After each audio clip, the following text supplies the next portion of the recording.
Sejumlah pertanyaan menguak di persidangan kasus penyiraman air keras terhadap aktivis Kontras Andri Yunus, mulai dari isu para terdakwa melakukan operasi double agent dan pernyataan mantan Kabais Soleman Ponto yang menyatakan jika tindakan keempat terdakwa ini hanyalah kenakalan, bukan operasi intelijen. Lebih lengkap kita bahas hal ini bersama dengan mantan Kabais Soleman Ponto. Selamat petang, Pak Soleman. Ya, selamat petang. Dan hadir juga Ketua Badan Pengurus Indonesia Risk Center, Julius Ibrani. Mas Julius, selamat sore. Selamat sore Audrey, selamat sore Pak Ponto. Pak Julius, selamat sore. Ya, saya mau nanya dulu ke Pak Ponto. Pak Ponto, kemarin Anda sebagai ahli hadir di persidangan. Anda juga adalah mantan Kabais. Kemarin dalam pernyataan, Anda sangat yakin bahwa penyiraman air keras terhadap korban Andri Yunus ini hanyalah kenakalan orang terpilih, terdidik, dan juga terlatih. Kenapa hal itu Anda katakan? Iya, kalau tidak nakal, Andri sudah menguap, kan saya bilang. Kalau bukan kenakalan, kalau itu operasi, kan saya nyatakan Andri bisa menyublin atau menguap. Atau tidak ada lagi pengadilan di situ. Dalam pernyataan saya sudah bilang salah satu ciri intelijen, risiko sudah dilihat, kemudian tidak akan meninggalkan jejak. Pak Ponto, apakah pernyataan Anda ini bisa jadi dianggap publik bahwa Anda ini lebih pro kepada para terdakwa bukan korban? Loh, saya kan ahli. Saya menyatakan apa yang saya tahu, apa yang saya dengar. Saya tidak peduli korban, saya tidak peduli pelaku. Bagi saya sebagai ahli, saya menyatakan menurut keahlian saya tahu itu. Jadi jangan dibawa ke sana kemari kalau ahli. Saya bukan ahli saksi fakta. Saya bukan ini, saya itu ahli intelijen. Maka sebagai ahli intelijen dan ahli dari atasan yang pernah satuan dari yang saya pegang, saya tahu betul. Makanya sebagai ahli saya nyatakan bahwa kalau itu hanya kenakalan saja. Kalau masih intelijen, maka Andri itu akan menguap atau menyublin. Itu kan pernyataan saya. Tapi kan korban Andri Yunus ini kerap kali vokal begitu ya terhadap dui fungsi TNI. Apakah Anda menganggap ini hanyalah sasaran biasa saja, artinya hanya kenakalan yang mungkin saja tidak sengaja dilakukan?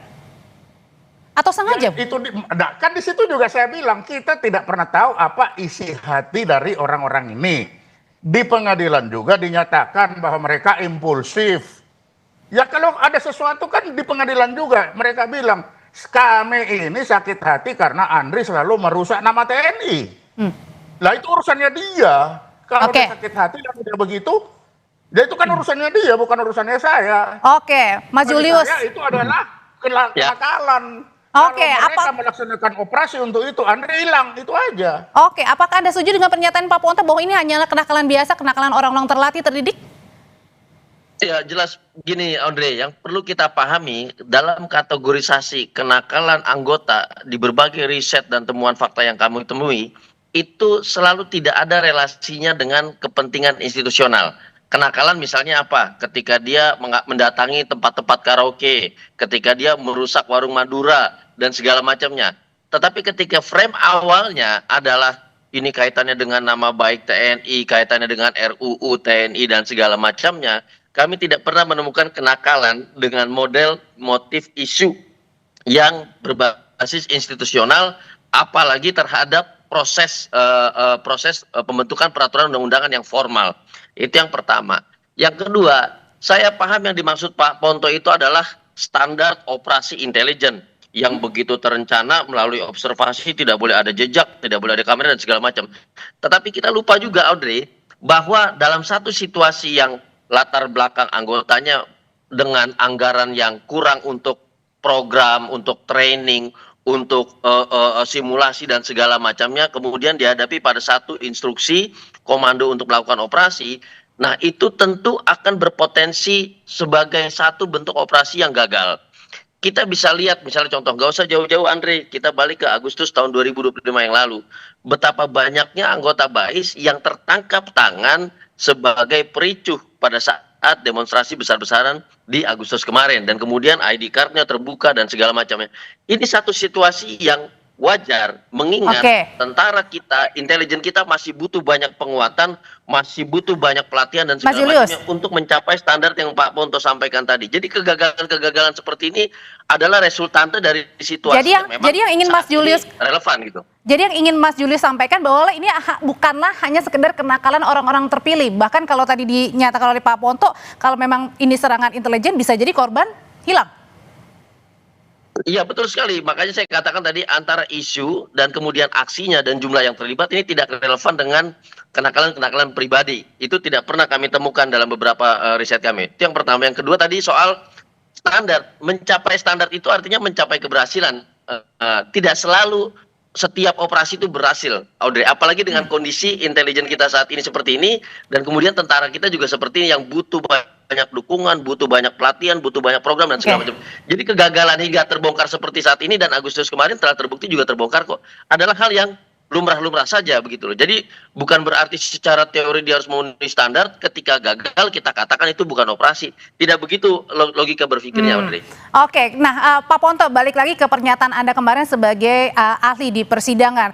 Pak Ponto juga menyatakan bahwa bisa jadi keempat terdakwa ini adalah double agent. Padahal BAIS ini kan adalah institusi intelijen strategis tingkat tertinggi TNI ini. Lalu kalau double agent itu artinya apa Pak Ponto? Apakah bisa mereka kemudian direkrut misalnya dengan orang-orang dari sipil untuk melakukan hal-hal di luar BAIS sebagai kewajiban mereka? Nah ini dia. Ini kan pertanyaannya pertanyaan tentang teori intelijen yang ditanya sama hakim kan. Dalam teori intelijen, orang-orang intel itu bisa saja dia menjadi double agent. Artinya dia dipakai oleh orang lain. Kalau saya Tapi kok bisa di situ Pak Ponto? Apa ada kemungkinan? Bentar, kalau saya tidak bilang double agent, saya bukan ahli. Saya tidak tahu ahli intelijen. Sebagai ahli saya tahu bahwa intelijen itu bisa double agent. Oleh sebab itu, untuk membuktikan itu kan saya bilang silakan dibuktikan di pengadilan ini. Kan begitu, jangan dipotong-potong. Itu pernyataan saya di depan hakim. Oke. Tapi mungkin gini maksudnya Audrey, yang dimaksud Pak Ponto itu adalah begini, apakah dalam satu operasi intelijen itu dimungkinkan terjadinya sabotase atau bahkan double agent dengan membelokkan maksud dan tujuan dari instruksi operasi intelijen itu sendiri. Secara teori dan secara praktik memang banyak terjadi, bukan cuma di Indonesia, di negara lain. Tapi yang penting kita telisik di dalam peristiwa penyiraman air keras terhadap Andri Yunus ini adalah apakah positioningnya sebagai double agent di situ atau justru kesalahan dalam menerjemahkan perintah atau instruksi atau komando dari operasi itu. Nah itu mesti kita lihat. Beberapa teori menyatakan double agent itu adalah ketika dia berada pada dua sisi pihak yang sedang berlawanan dan kemudian dia mengambil kedua perintah itu, gitu. Nah itu bisa disebut double agent. Tapi dalam kasus Andri Yunus, kami melihat bahwa tadi Pak Ponto menjelaskan ini operasinya tidak sesuai standar, ini tidak memenuhi syarat persiapan dan pelaksanaan segala macam, jejaknya banyak.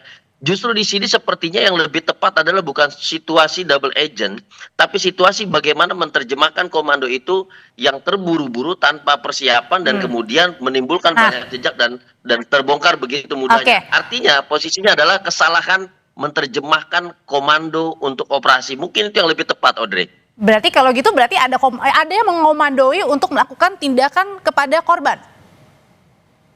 Kalau di dalam CCTV yang kita lihat, lebih dari 16 orang saling berkomunikasi di titik yang begitu berbeda dan melakukan observasi. Ini tidak mungkin satu motif pribadi. Ini ada satu komando yang kuat karena itu orangnya berpangkat berbeda-beda dan berdasarkan dari divisi yang berbeda. Kita lihat fakta di situ aja, Audrey. Makanya kesimpulan secara gamblang berdasarkan CCTV tentu itu ada komando dan ada yang mengorkestrasi. Gitu. Oke, kalau ada yang mengkomando, mengorkestrasi, bahkan tadi kemarin Pak Ponto bilang kemungkinan ada double agent, tapi kemungkinan juga tadi Mas Julius bilang mungkin bukan double agent, tapi karena salah menerjemahkan dari atasan ke bawahan seperti apa.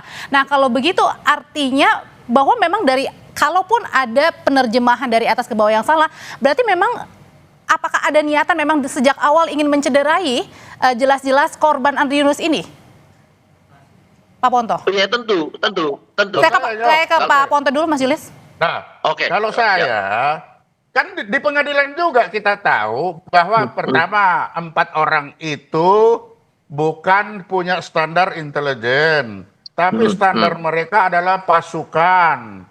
3 marinir, 1 paskas. Nah, ditanya lagi sama hakim, apa psikologis mereka itu serang dulu, urusan di belakang. Apakah situasi itu atau mental itu akan terbawa dari situasi lama, tempat lama ke tempat baru, akan terbawa itu. Nah, yang kedua lagi, di situ juga kita tahu bahwa mereka ini ada di Denmark. Kenapa di Denmark? Karena tugasnya hanya tugas untuk olahraga, jas, dan rohani. Jadi kalau begitu hanya orang gila yang ada di Bais kalau menggunakan mereka untuk operasi. Oke. Kita tidak punya standar dan kita tahu pasukan itu tidak. Berarti memang harus diungkap ya siapa yang memberi perintah ini pertama kali ya, Pak Ponto ya.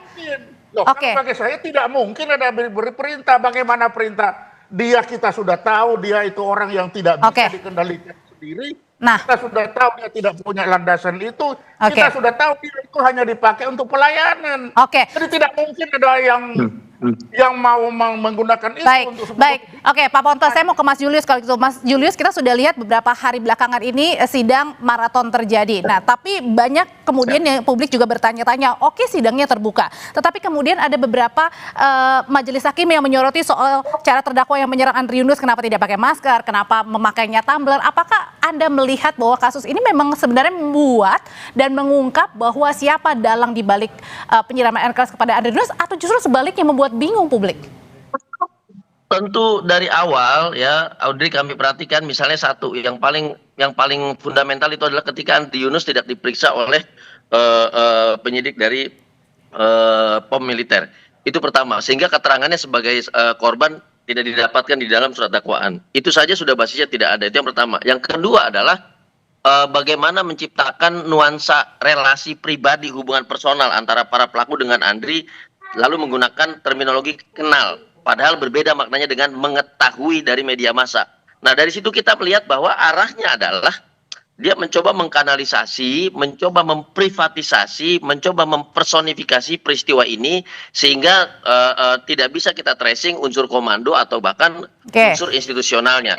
Itu yang pertama. Nah, yang kedua yang saya mau soroti begini, bahwa pertanyaan dari majelis hakim itu justru mengarahkan pada bahwa ini tindakan-tindakan yang sifatnya tadi pribadi. Lalu terjadi konsistensi, Audrey. Oke. Singkat Mas Julius, jadi maksud Anda adalah pada saat Anda melihat sidang-sidang ini dan apa yang ditanyakan oleh majelis hakim adalah membuat terang atau sebaliknya? Bingung?